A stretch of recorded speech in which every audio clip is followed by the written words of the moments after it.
Hello, Namaskar. This is Firstpost and you're watching Vantage with me, Palki Sharma.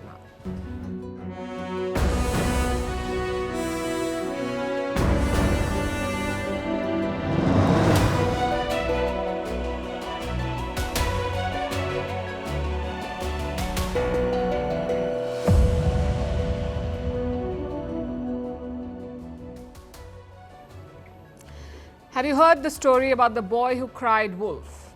That's the story of AI in our job market. We've heard so many warnings about artificial intelligence taking over jobs, so many that at some point we began ignoring it.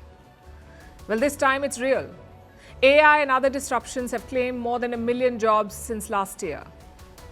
Have we lost those jobs forever?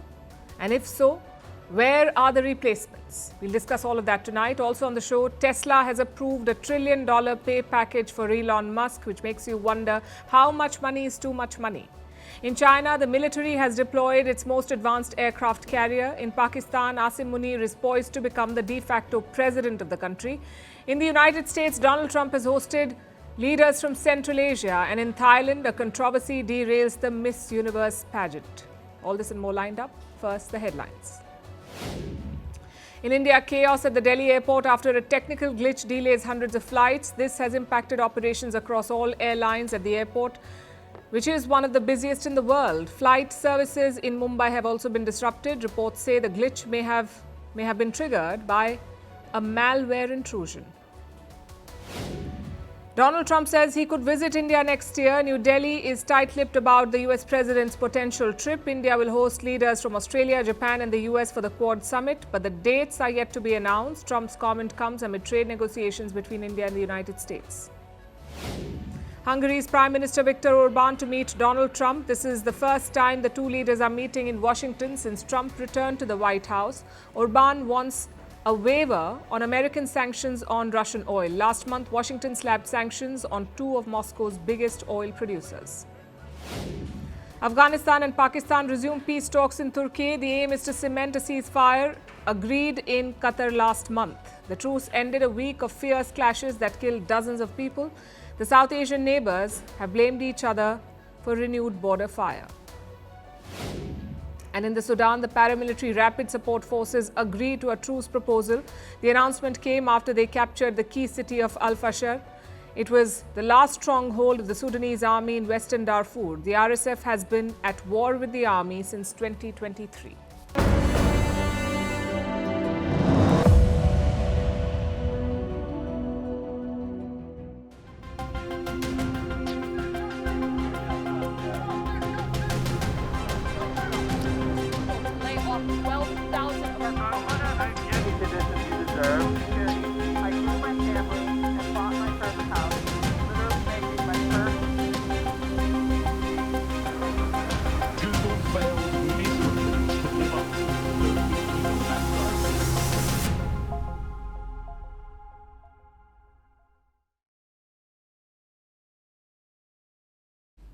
AI is the bogeyman of our times. People think it's coming for everything, our jobs, our reality and our choices. We're still far away from that sci-fi dystopia, but there is one sector, one category where the impact is visible, and that is jobs. Artificial intelligence is taking jobs, and that is not a prophecy anymore. It is happening as we speak. Let me show you a new report from the US. It traces monthly layoffs in the United States and look at the data for October. More than 150,000 jobs were cut last month. Imagine that, 150,000 jobs gone in just 30 days. It's the worst October for jobs since the year 2003. It's also up from around 50,000 firings in October 2024. So the layoffs have tripled this year compared to last year in the month of October. If you look at the last 12 months, the picture is worse.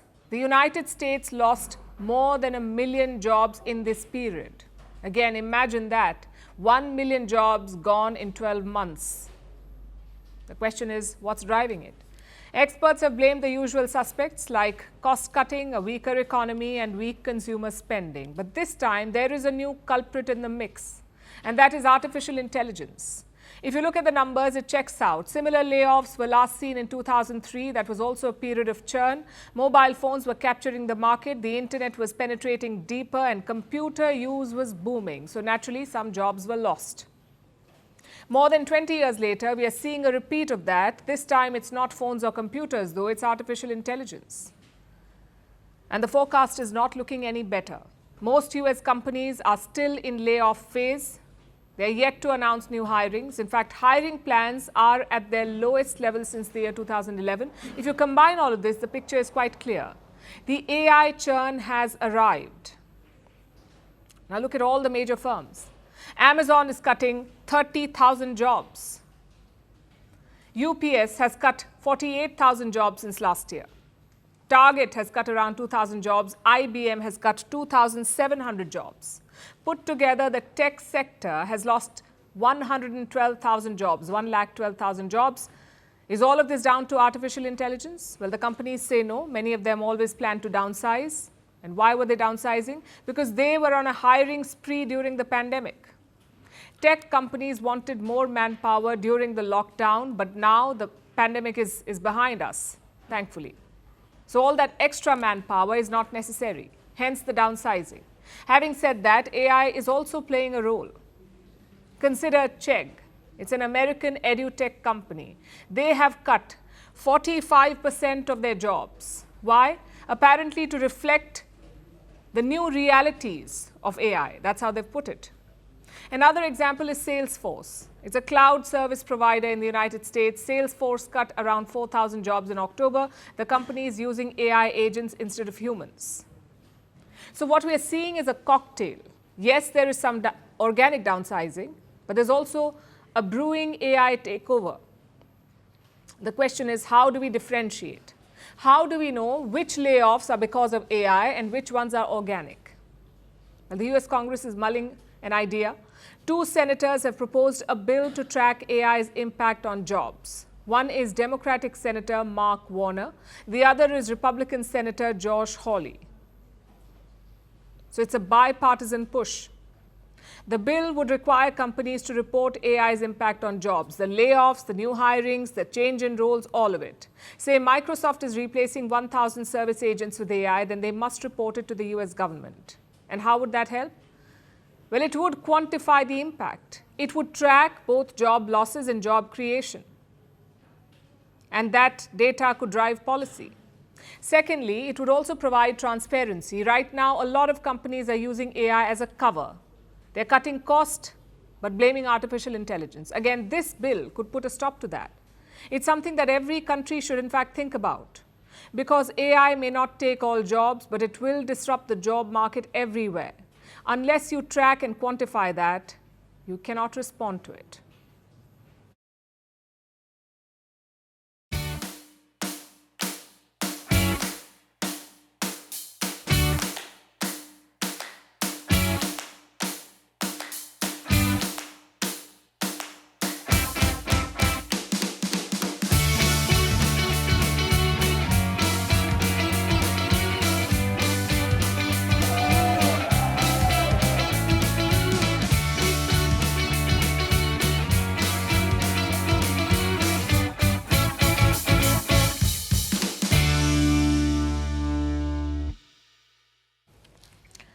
How much money is too much money? $1 million? $1 billion? $1 trillion? It's a question we should ask Elon Musk because Tesla has finally approved his massive pay deal, $1 trillion. That is 1 with 12 zeros behind it. This number is so unreal, it is difficult to even imagine it. Yet Musk is on track to get it. It could make him the world's first trillionaire.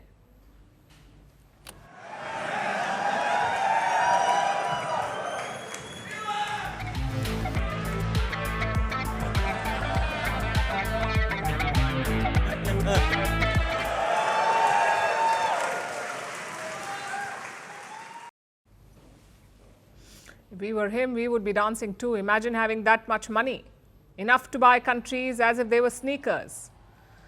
But why is Elon Musk getting a $1 trillion pay package? Well, Tesla has been building up to this for a while. The board believes that Musk is Tesla.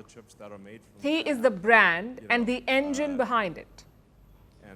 And to keep him plugged in, they needed something big, something extra.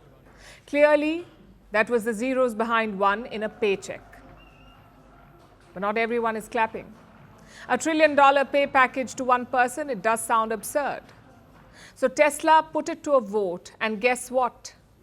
75% of the shareholders said yes, they are willing to pay the man. Sixth and finally, on the 2025 CEO Performance Award to our founder and CEO Elon Musk, with over 75% voting in favor, approved. And just like that, Musk is one step closer to becoming the world's first trillionaire. But there's a catch. He does not get that money yet. There's a very big target that he must meet first. And what's that target? Well, this is a performance-based stock package. It will be worth $1 trillion only and only if Elon Musk hits a series of huge targets over the next decade. These targets include 20 million Tesla cars on the road, 1 million robotaxis operating, millions paying for full self-driving, tens of billions in profits, and Tesla is a company being worth $8.5 trillion. Currently, it is worth $1 trillion. He has to take it up to $8.5 trillion. If Musk hits all these targets, he gets hundreds of millions of Tesla shares, and they will be worth $1 trillion. So basically, no one's giving him $1 trillion check today. Even then, this is an insane amount of money to promise. Let's try to put this in perspective. $1 trillion. What could you buy with $1 trillion? 522 million iPhone 17 Pros, 7,150 tons of gold, every car sold in the United States this year, the entire Ivy League 5 times over, a fleet of thousands of private jets, multiple oil giants, every Formula One team and racetrack, NASA's whole budget for 40 years, a moon-based budget, enough solar farms to power half a continent, entire countries, or more realistically, enough influence to shape industries for decades. That's what you could buy with that kind of money. So is this $1 trillion promise good or bad? I guess the answer depends on who you ask. Supporters say Musk has delivered before, and this pay package is a big reward for big innovation. Tesla needs him for the AI and its robotics future. Critics say it is too much power in the hands of one man.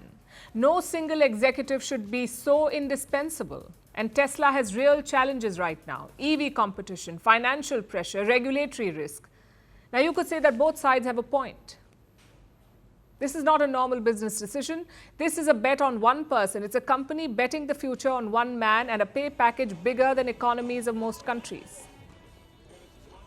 But after all the zeros, all the hype, all the votes, we are left with one final question. Can anyone truly be worth $1 trillion, no matter how brilliant or genius? Can they be worth that much money? Is that human achievement or a failure of our system? Because when wealth reaches this scale, it stops being personal success, it becomes structural power. And maybe that's the real story here. $1 trillion to one man is not just a milestone, it's a mirror. And what it reflects says more about our world than it does about Elon Musk.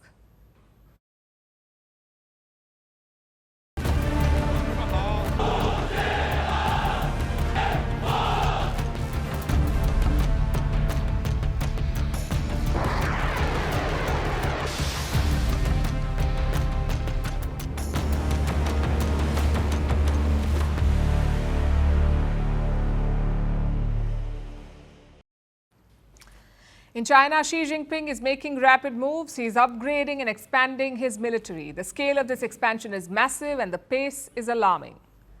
This exercise is being done across the board, on land, at sea and in the air. Let's start with land. New satellite images have emerged. They show missile production on a large scale. There are dozens of factories, research hubs and test sites. All kinds of facilities are being expanded. More than 60% of all missile-related facilities in China have become bigger. Over 2 million square meters of new floor space has been added. We are talking about an area that can house hundreds of football fields. Only here they are building weapons. Farmland and villages have been cleared. They have been replaced by new towers, bunkers, and testing grounds.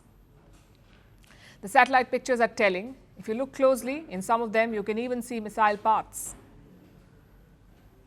Experts say this is not a routine expansion. It's the kind of scale-up that could change the military balance in Asia. In fact, they've given a name to it. They say China is building, and I'm quoting, an anti-access denial bubble. But what is the goal? The goal is to keep the US and its allies out of striking distance.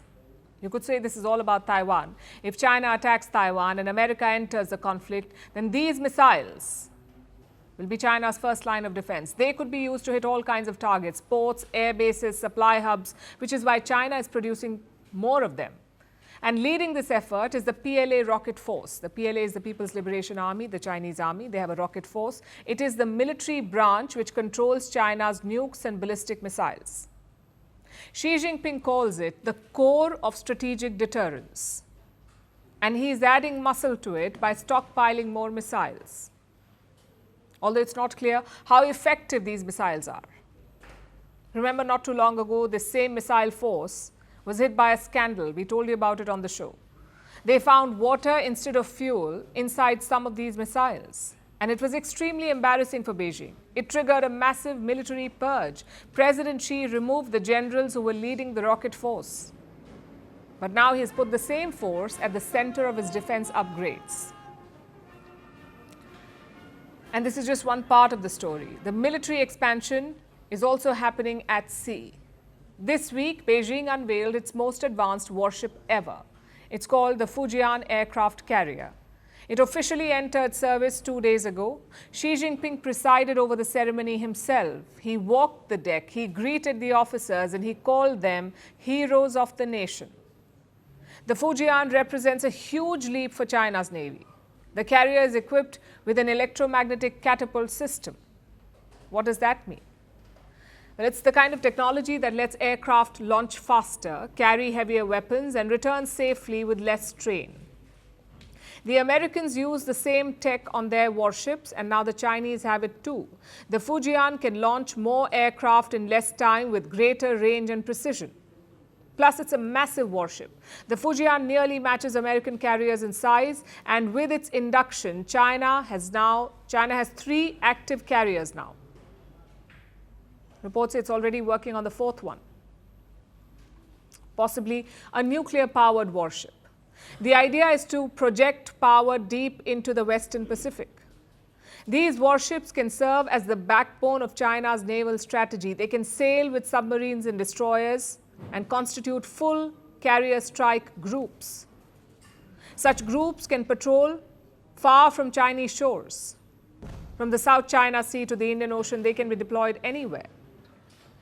So these two developments, the surge in missile production and a new massive warship, when you put them together, what do you see?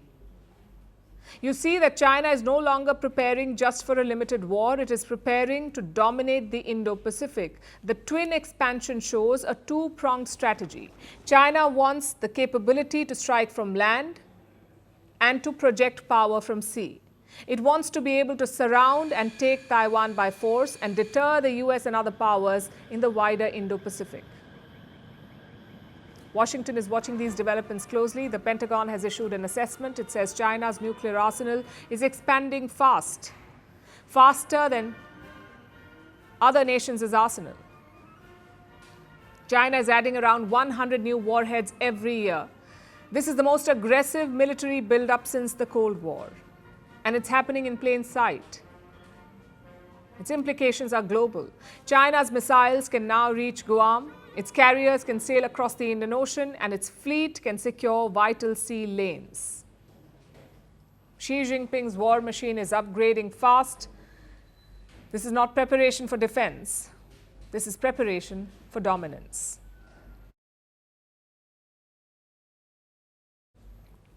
Everyone knows who runs Pakistan. On paper, it is the Prime Minister, but in reality, it's the Army Chief. That's not news. But pretty soon, even that distinction may disappear, because Pakistan is mulling a new law, an amendment to its constitution. If passed, it would erase the civilian-military line. It would give even more powers to the army chief, Asim Munir. Let me explain how this works. The proposal is the 27th Amendment. Prime Minister Shehbaz Sharif has already prepared a draft. He is trying to get his coalition partners on board. Today, Pakistan's cabinet was slated to meet, but at the last moment, the meeting was postponed. Sharif later flew to Azerbaijan. Reports say he has tasked his deputy to get the job done.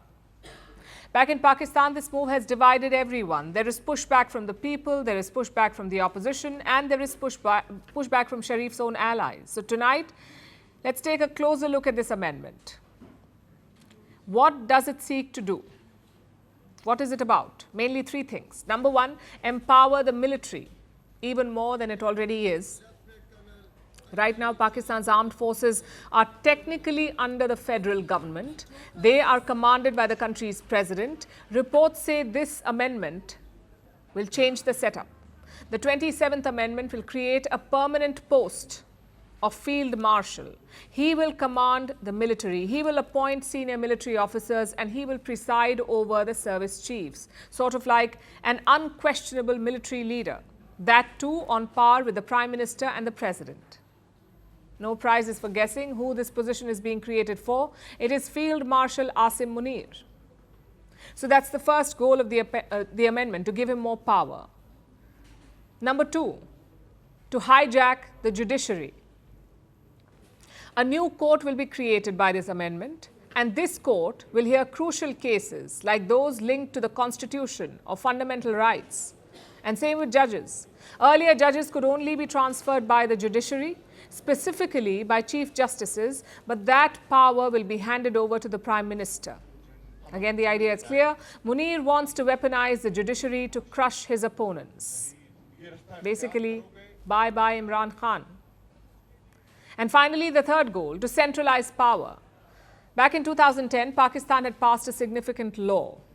It distributed power between the federal government and the provinces, the states and the centre. It was seen as a big win for federalism. Cut to 2025, Asim Munir wants to scrap it. He wants to accumulate more power in Islamabad. And finances are a big part of it. Right now, the federal government gets 42.5% of the national revenue. The states get this revenue, 42.5%. The plan is to increase that to 52.5%. That's what the federal government, the centre, will get, basically to weaken the provinces. And this clause is proving to be controversial, especially with the PPP, the Pakistan People's Party. They are a coalition ally of Shehbaz Sharif. They run the provincial government in Sindh. And they're opposing this centralization. They're okay with empowering Army Chief Asim Munir, but not okay with giving up regional powers. Nonetheless, Sharif is pushing on. The question is, why now? Because until now, Sharif did not have the numbers. To pass the 27th Amendment, you need a 2/3 majority. There were recent elections, by-elections, and post those elections, he has that majority. A few months ago, Sharif's coalition had just 213 seats. But he needs 224 to pass the amendment. He picked up a few seats in July, and now his tally stands at 233. Same in the upper house or the Senate. You need 64 seats to pass a constitutional amendment in the Senate, and guess how many seats Sharif has? Exactly 64. If he can convince the coalition, this proposal will become a reality. And then what? Then Asim Munir's rule begins. No more pretense, no more hybrid arrangement. Pakistan will be completely under his control. The next few days will be crucial in Islamabad. There will be a lot of negotiation and brokering, and we'll be tracking how it unfolds.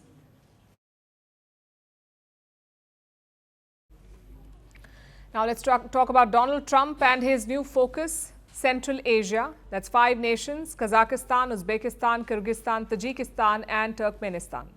Their leaders traveled to the United States to meet President Trump, and they came with a prospect: rare earth supplies.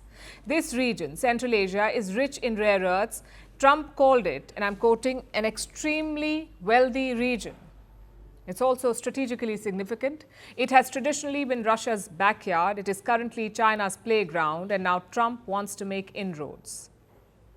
Plus, he has invited Kazakhstan to join the Abraham Accords, the same agreement that West Asian nations used to normalize ties with Israel.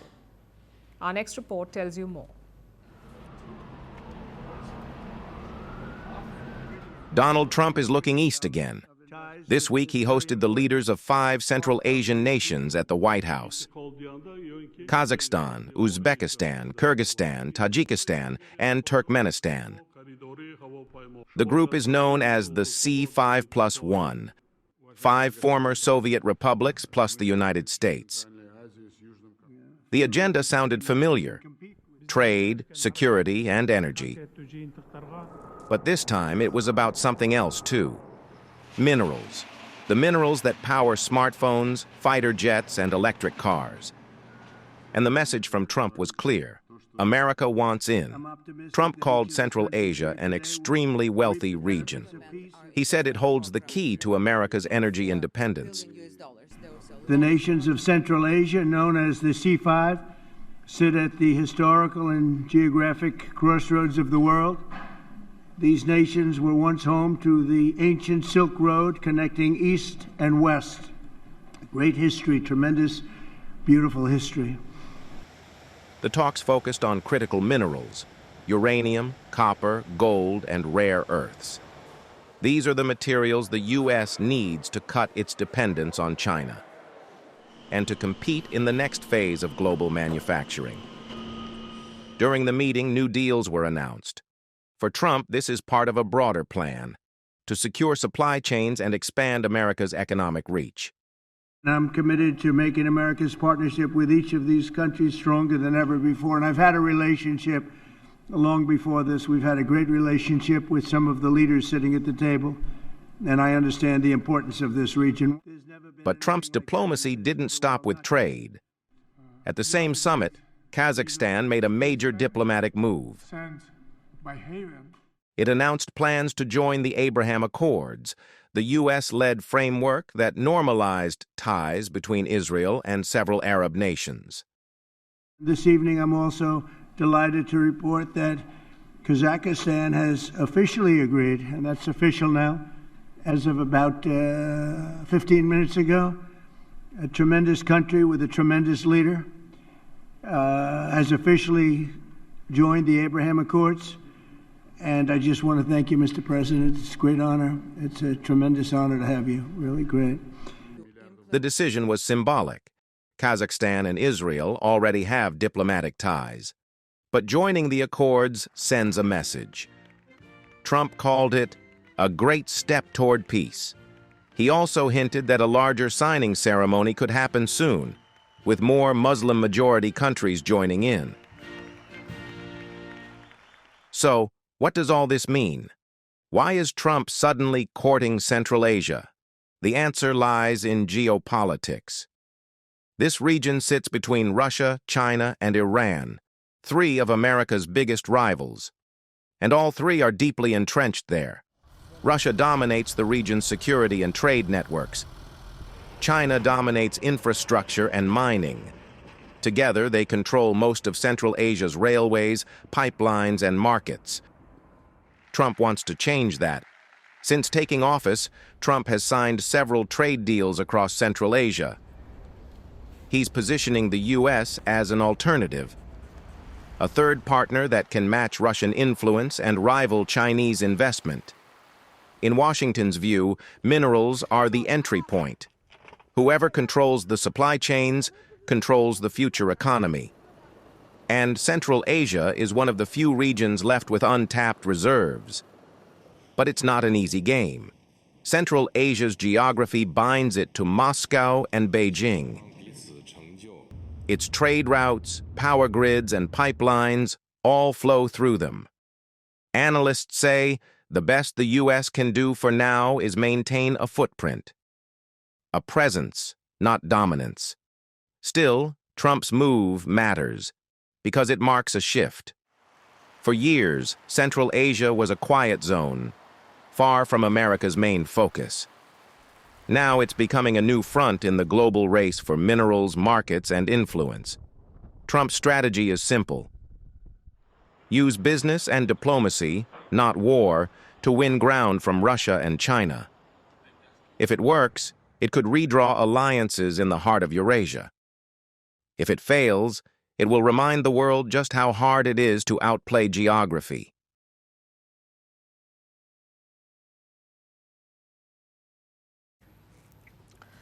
Once upon a time, beauty pageants were prime-time royalty, a glittering stage, women in high heels, perfect smiles, and world peace answers. Cut to 2025, and for some reason we are still doing it. Only now the sparkly tiaras come with live streams and sometimes a little bit of drama. Take the Miss Universe pageant in Thailand this year. It's among the big four of pageants. More than 120 women are taking part, but on Tuesday things got a little heated. It was between the Mexican delegate, Fatima Bosch, and the pageant host, Nawat Itzara Grisil. During the live stream, Nawat singled out Bosch. He called her a dumbhead. It was over some social media dispute. Apparently, Nawat criticized Bosch for not posting promotional content. The host said that the Mexican was not posting enough content. He was upset because she was not uploading enough, so he called her a dumbhead. It led to a heated exchange. The situation escalated. Nawat asked the security to intervene and Miss Mexico walked out. But she was not the only one who walked out. She was followed by Miss Iraq. Soon other contestants also rose up in solidarity. The host told them to sit down if they still wanted to participate in the pageant. And the situation got so bad that even the Mexican president weighed in. That's President Claudia Sheinbaum. She said it was an example of how women should speak out. Mexico's embassy in Thailand also reacted. They said they're in touch with the contestant. And what is the Miss Universe organization saying about all of this? Well, they have slammed the host. They have accused him of quote-unquote public aggression. They said that his role in the pageant would be limited. Meanwhile, the host himself, Nawat, has reacted emotionally in a press conference. He claimed that he had been betrayed and that his words had been misunderstood. So for international press, I didn't say dumb head even 1 second. So could you please check it again in our Facebook, Miss Universe Thailand. I said damage. If she believe and listen, national director is damage to you or to the queen, I forgot it. But I said damage, not dumb head, not dumb head. Which brings us to the bigger question. Why are beauty pageants still a thing? These competitions were designed for a world where TV was black and white and so were gender roles. They began in the 1850s, not for empowerment, not to promote culture, but as a marketing gimmick, a trick to sell newspapers and cosmetics. Yet in this day and age, with all the achievements that humankind has made, we are still watching women walk a stage in heels for a crown. Today, these pageants feel like a relic and a pretty embarrassing one. We parade women in swimwear. We judge them on their smiles. We put them against each other to pick the shiniest object in the room, all for a sash and tiara. Some say pageants are empowering, they offer scholarships. But this has been debunked over and over again. The scholarship money is often a fraction of what they claim, and most women spend way more competing than they ever earn back. And sometimes the cost is far worse. In 2023, Miss Universe Indonesia contestants accused the organizers of sexual abuse. They were asked to undress in the presence of 20 men. In 2019, Uganda actually proposed a Miss Curvy pageant. This was not to empower women. It was to showcase their bodies to attract tourists. And I could go on, keep listing incidents like these. They're everywhere. Yes, pageants today try to modernize. They add intelligence rounds. They talk about confidence and platform. But let's be honest. If you have to prove your brains while being judged for your body, that is not progress, that is packaging. Beauty pageants are a reminder of everything we should be done with. They're outdated, they're regressive, and they have no place in today's world.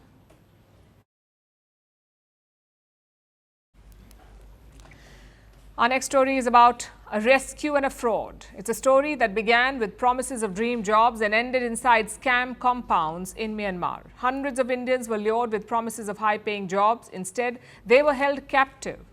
They were forced to scam people online. Yesterday, many of them were rescued. 270 of these people returned home. They were flown back from Thailand on special Indian Air Force flights. It is one of India's largest rescue operations of its kind. But this story goes far beyond one rescue. It's about a network that crosses borders, a criminal web that stretches across Southeast Asia and makes billions of dollars by cheating people around the world. Here's a report. A raid in Myanmar, a special flight from Thailand, and hundreds of Indians are finally back home today. They had been trapped for months inside a cyber scam compound near the Myanmar-Thailand border. They had escaped from KK Park. It is a massive complex in Myawaddy, one of the largest scam hubs in Southeast Asia. It is a place once sold to them as a dream job destination. The rescue began after Myanmar's military raided the compound in October.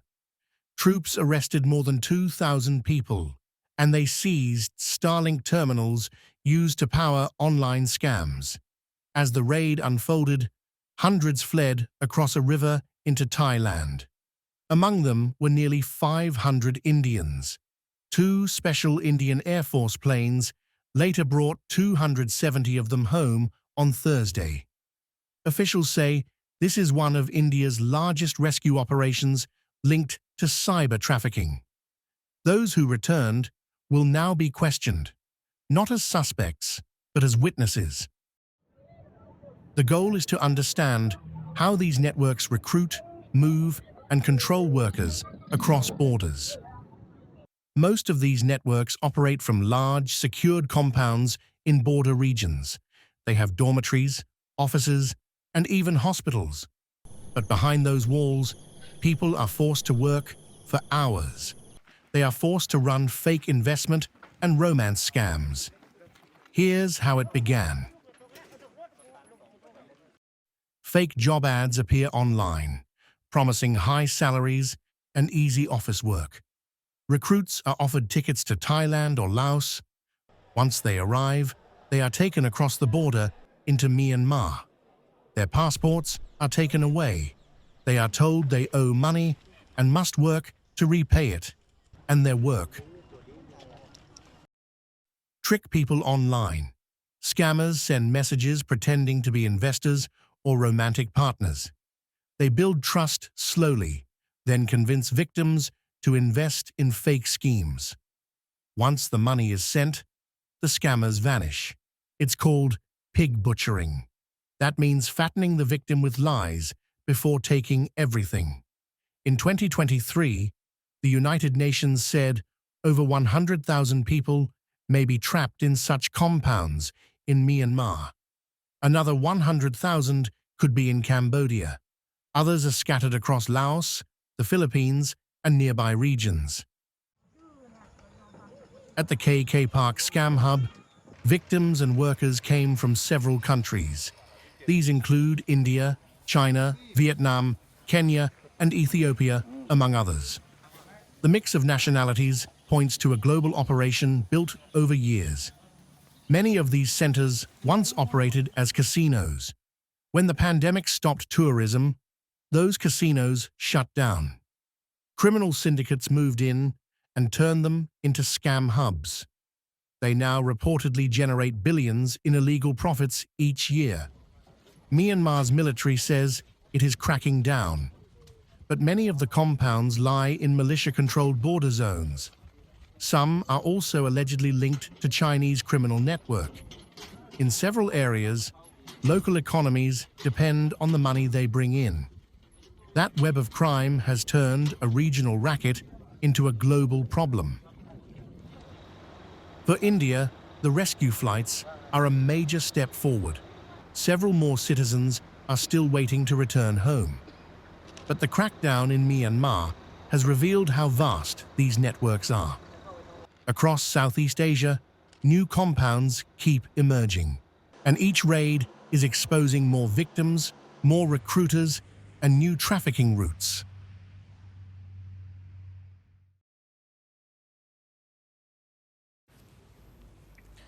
Have you ever seen an online ad that felt too good to be true? Clothes from a famous big brand at half the price, a celebrity promoting a new investment scheme, or a website promising to double your money overnight. It looks tempting, slick, convincing, sometimes even trustworthy. I hope you know by now that most of these are scam ads. But what if I told you that these scam ads are not some random mistakes? What if they're part of a much bigger business, one that's making tech companies billions of dollars in revenue? Well, that's exactly what an investigation has revealed. Meta, the company behind Facebook, Instagram, and WhatsApp, has been making huge profits from fraudulent ads. How much money are we talking about? 10% of Meta's revenue in 2024. That's about $16 billion. That's the kind of money we're talking about here. This is according to the company's own projection that 10% of its revenue last year would come from fraudulent ads. These are ads for scams and banned goods, stuff like fake online shops, illegal casinos, and even unapproved medical products. Some of them use the faces of celebrities, some use real brand names, and these posts are getting wide reach. Again, this is from Meta's own data. It said that users were seeing 15 billion high-risk scam ads every single day, 15 billion every day. How does something like that even happen? Let me break it down for you. Meta uses automated systems to flag scammers, but it only bans them when it is 95% sure that they're committing fraud. If the system is less sure of fraud, Meta lets them run the ad, but it charges the advertisers more for what could potentially be a scam. This policy is called a penalty bid. It's supposed to discourage the scammers. But that's a sorry excuse. The fact is, Meta is turning a blind eye to scams to make more money off them. And it has become their business model. The investigation also reveals that Meta's safety had revenue limits, meaning they put company revenue over user safety. I'll tell you how. Meta would take down fraudulent ads, but only up to a point. It could cost the company not more than 0.15% of its total revenue. That's about $135 million. So any revenue loss beyond this figure was not allowed, even if it meant running scams. Even when fraud was found, there was a cap on how much Meta could lose while fixing it. The impact of this was real and serious. A Facebook account in Canada was hacked, for example. Scammers used it to promote a fake cryptocurrency offer. Friends of the account owner lost thousands of dollars. It took weeks for Meta to take that account down.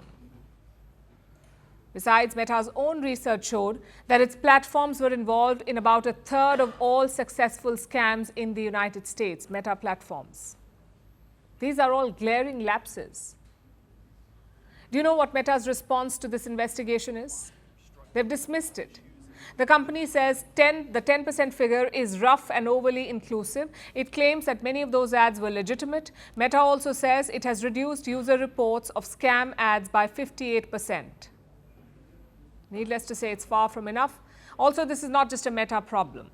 It's an industry-wide crisis. The world is losing billions to ad fraud. One estimate says global losses will nearly double in the next few years, from $88 billion in 2023 to $172 billion in 2028. That's a growth rate of about 14% every year. And it's not just about money. Ad fraud undermines the entire digital economy. On average, 1 in 4 ad clicks are fraudulent. And that has consequences. You see, when every 4th click is fake, marketers think that their campaigns are working, when they are in fact not working. Advertising money is wasted, brands lose trust, and users get flooded with more misleading content. What's making this worse is technology itself. Generative AI can produce very convincing fake ad content. Deep fake-like endorsements are now a real risk. AI bots also simulate human behavior at scale that hits campaigns and budgets directly. And now regulators are starting to respond. The European Union's Digital Services Act demands ad transparency. Other countries are drawing up similar rules. Meanwhile, tech companies say that they are addressing it. Google says it has removed in fact 5.1 billion ads last year. It blocked 415 million scam-related ads. But as you can see in the case of Facebook, it doesn't suit tech giants to fix this. They will need regulatory pressure and push, but regulators are always playing catch-up. In the meantime, what can you, the consumer, do? Verify before you buy, be skeptical, and report suspicious ads, because in the digital world, every click has a price, and your best defense is staying informed.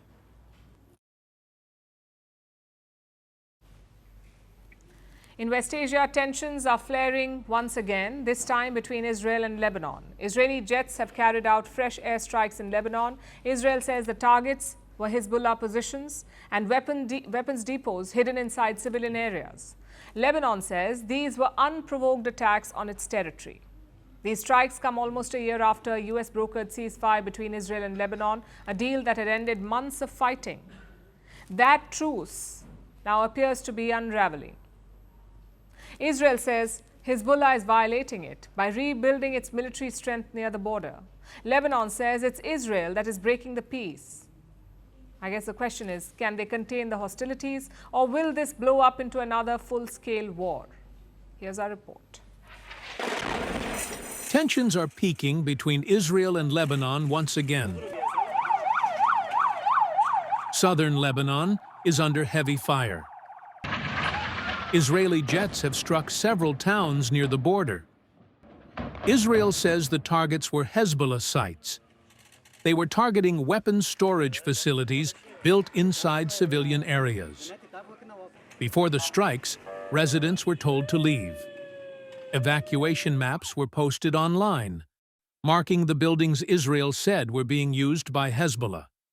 Then, within hours, the airstrikes began. Explosions hit the towns such as Tyre-Deba, Teba, and Aita al-Jabal. Thick smoke filled the sky. Windows shattered. Shops flattened.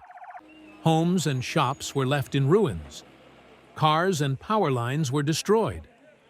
Lebanon's health authorities say one person was killed and another wounded. The Israeli army later released footage it said showed the operation. Tel Aviv says it was acting on intelligence. It insists Hezbollah is violating the ceasefire signed last year.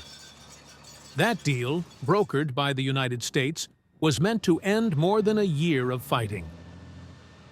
We will not allow Hezbollah to rearm themselves, to recover, build back up its strength, to threaten the state of Israel. And the continuous terrorist activities by Hezbollah constitute a violation of the understanding between this ceasefire. Hezbollah, which has refused to disarm fully, says it remains committed to the ceasefire. It has not fired on Israel since the truce came into effect last year. But it insists it has the right to resist Israeli aggression. Beirut says the latest airstrikes are a dangerous provocation. The Lebanese president called them a fully fledged crime, accusing Israel of rejecting diplomatic outreach. Lebanon's cabinet also met after the bombings. The government said negotiation is the only option to stop Israeli attacks. Meanwhile, UN peacekeepers say the strikes violate Security Council Resolution 1701. That's the same resolution that's kept fragile calm since the 2006 war. The UN mission has urged both sides to de-escalate before the situation spirals further. Across the region, Iran, Hezbollah's main ally, has condemned the strikes. Tehran called them savage attacks and urged the United Nations and the international community to intervene. Israel insists the strikes are acts of self-defense. Lebanon says they violate its sovereignty. But on the ground, the damage speaks louder than the claims. Homes lie shattered. Streets are covered in debris. Residents sweep through the dust, searching for what remains. UN peacekeepers and Lebanese troops move among the ruins. The border is tense. The truce still holds, but only just. A fragile calm, tested once again, now hangs by a thread.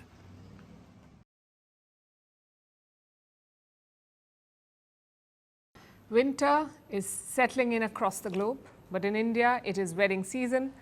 In the next 3 months, India is expected to witness 46 lakh weddings, and with it comes money. Nearly 6.5 lakh crore rupees pumped into the economy, hotels booked out months in advance, jewelry stores packed, caterers working through the night, tailors, florists, photographers and priests booked out. This wedding rush will also create more than 1 crore jobs. And all of this will give India's third quarter GDP a glittering push. So love may be in the air, but it's India's economy that will be celebrating this wedding season. Our next report tells you more. It may be Black Friday and Christmas season across the globe, but in India, it is wedding season. 45 days, millions of ceremonies, billions of rupees.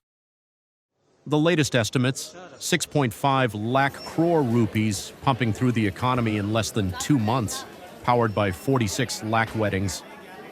Delhi alone makes up for 1.8 lakh crore rupees of it. So much so that India's economy is poised for a strong third quarter, fueled by the wedding season. And yet, this is just the starter course. Let's put the Indian wedding economy in perspective. There are 10 million weddings a year. The total value is around 10 to 11 lakh crore rupees. The wedding industry in itself is a $130 billion industry.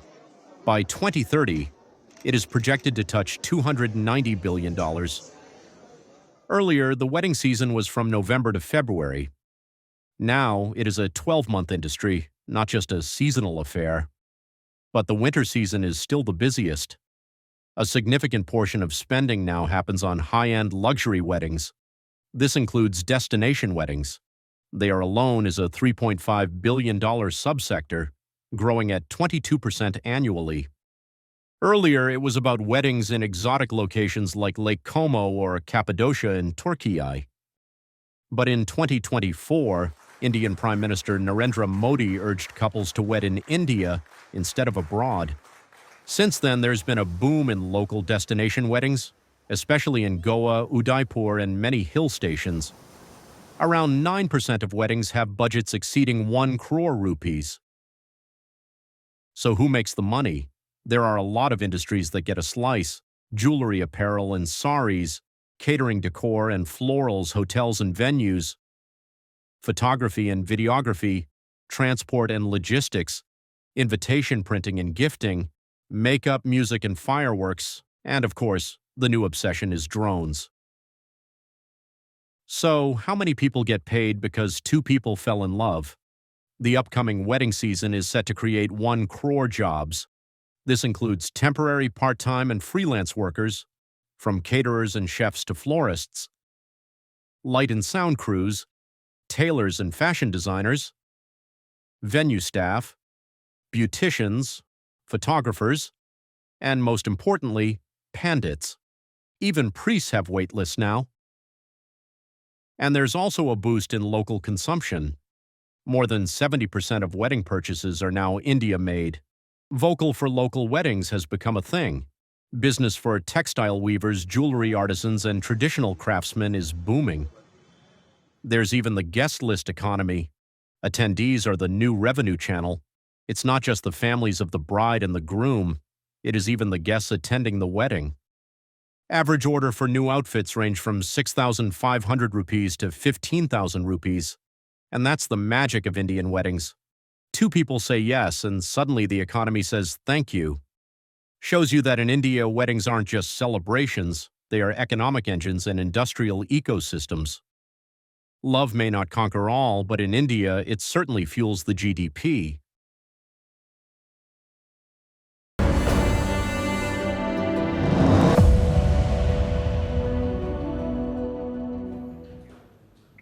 There's only one breaking news for gamers today. GTA 6 has been delayed again. This is one of the most popular games on the planet. Its new edition was supposed to come out this year. That too after a gap of 12 years. But I'm afraid there is bad news. The game will only come out in November 2026. So that's one extra year of waiting. If you're one of the heartbroken gamers out there, do not worry. Our memes have got you covered.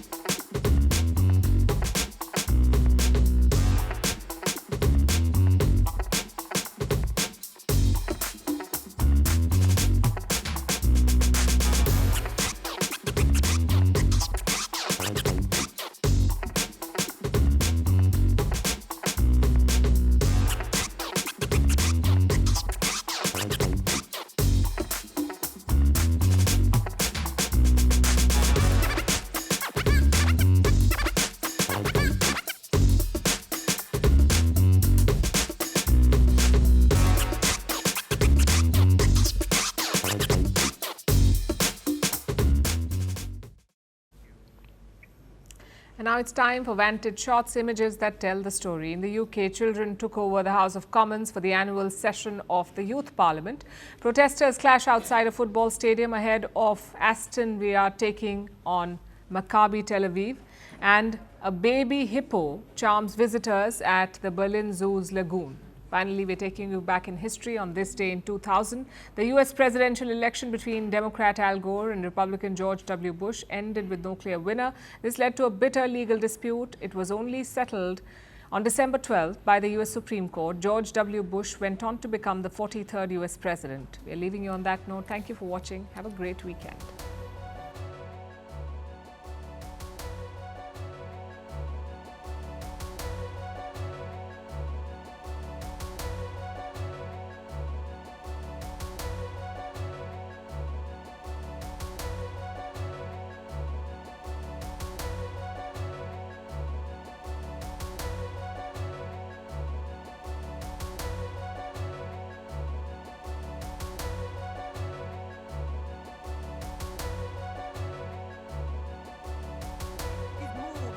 Inspiration.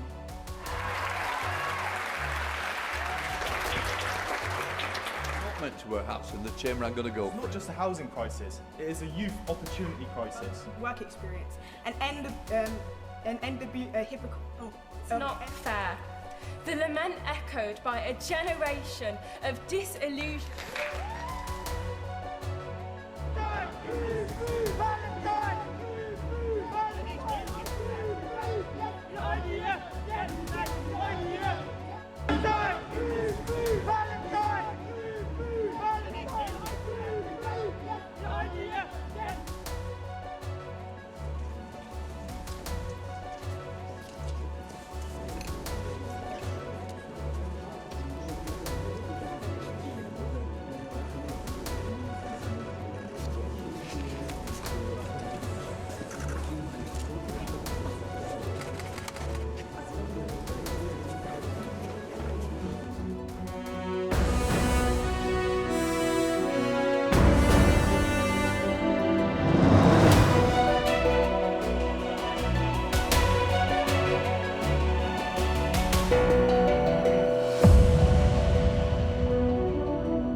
Want the facts? The latest developments? News that gets straight to the point. Well, we've got all three just for you. This is Firstpost Live, a brand new show, your window into what really matters. Don't miss it.